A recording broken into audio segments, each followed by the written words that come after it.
मैं अमित भटनागर। अभी मैंने किसी अखबार में पढ़ा हुआ है कि पुलिस और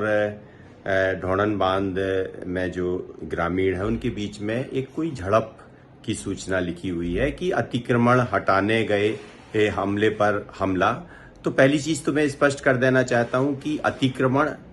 किस तरह का अतिक्रमण, क्योंकि उस गांव के लोग ढोणन गांव में कई पीढ़ियों से रह रहे हैं। आजादी के पहले का वो गांव है और लोग वहां पर रह रहे हैं। उनकी जमीनें सरकार के द्वारा कैन बेतवा लिंक परियोजना के अंतर्गत अधिग्रहित की जा रही हैं और ये भू अर्जन की जो कार्यवाही है, भू अर्जन की कार्यवाही के तहत यदि किसी का मकान, किसी का गांव अधिग्रहित किया जाता है तो उसका पुनर्वास किया जाता है, उसका उचित मुआवजा दिया जाता है। वहां ग्राम सभाएं होती हैं, जिस प्रक्रिया को लेकर लगातार प्रशासन के साथ बातचीत हो रही है। अभी हमारा जो लास्ट समझौता प्रशासन के साथ हुआ था 15 अप्रैल को, जिसको उन्होंने पूरी प्रक्रिया के कागज हमको देने की बात पहले 3 दिन में कही थी, फिर 5 दिन में कही थी। 15 अप्रैल से आज जो है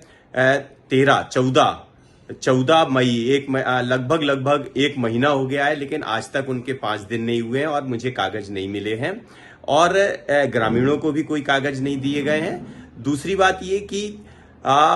उनका कोई उचित पुनर्वास नहीं हुआ है, सभी लोगों को उचित एक मुआवजा नहीं मिला है। उनकी ग्राम सभाएं जो है वो फर्जी हैं, उसके दस्तावेज आज तक प्रशासन हमको नहीं दे पाया है और प्रशासन अपनी भू अर्जन की जो कार्रवाई है वो पूरी धांधली और अनियमितताओं से भरी हुई है और अपनी अनियमितताओं और धांधली को सही सिद्ध करने के लिए सर्वे की बात भी प्रशासन ने कही थी और हमसे 7 दिन की बात कही थी। हमने उनको 15 अप्रैल से 10 दिन का समय दिया था, इसके बाद उन्होंने 20 दिन और मांगे थे। तो हम उनसे जब पूछते कि आपके सर्वे कैसे चल रहा है, आपका सर्वे तो गांव-गांव में जिस तरीके से आपने कहा था वो हो नहीं रहा है और सर्वे के नाम पे सिर्फ फॉर्मेलिटी हो रही है। उससे पहले उन्होंने मेरी अनैतिक रूप से गिरफ्तारी की, मैं एक केस से बाहर आया, दूसरे रूप से फिर मुझे अनैतिक रूप से गिरफ्तार कराया गया और आज जब मैं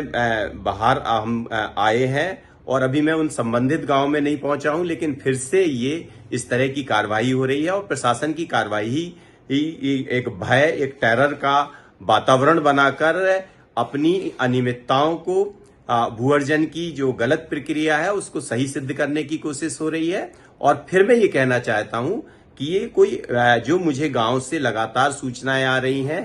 कि गांव के लोगों को काफी डराया जा रहा है। उनके शांति प्रिय तरीके से जो धरना प्रदर्शन चल रहा था, चिताओं में आग लगा दी गई है, लोगों के साथ बुरी तरीके से लाठीचार्ज किया गया है, महिलाओं को कई चोट आई हुई है और प्रशासन लोगों की शादियां जो हो रही हैं, उस शादी का आज कोई व्यक्ति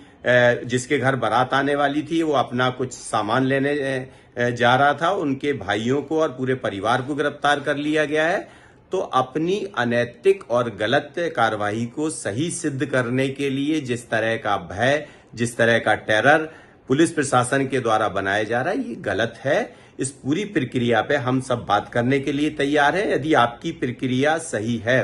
संवैधानिक है, ग्राम सभाएं की हैं, धारा 11 की कार्यवाही, धारा 21 के तहत लोगों के अवार्ड, उनकी आपत्तियां ली गई हैं, लोगों के मकान पुनर्वास से आप करेंगे तब उनके मकान आप अधिग्रहित कर सकते हैं। अगर ये सारी कार्यवाही की है तो ये कार्यवाही आप हम सबके सामने रखिए। हम सब जनता से अपील करेंगे और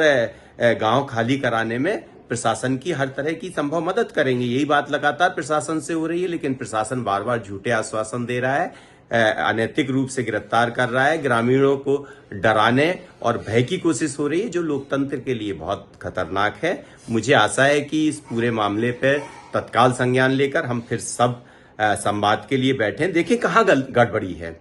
और यदि आपकी प्रक्रिया गलत है तो फिर से उसे सही तरीके से वैधानिक रूप से आगे बढ़ाएं और लोगों के साथ डर, भय और इस तरह का हड़बड़ी वाला वातावरण ना बनाए। लोगों को हिंसा के लिए ना उकसाएं और झूठ और भ्रम प्रशासन के द्वारा ना फैलाया जाए।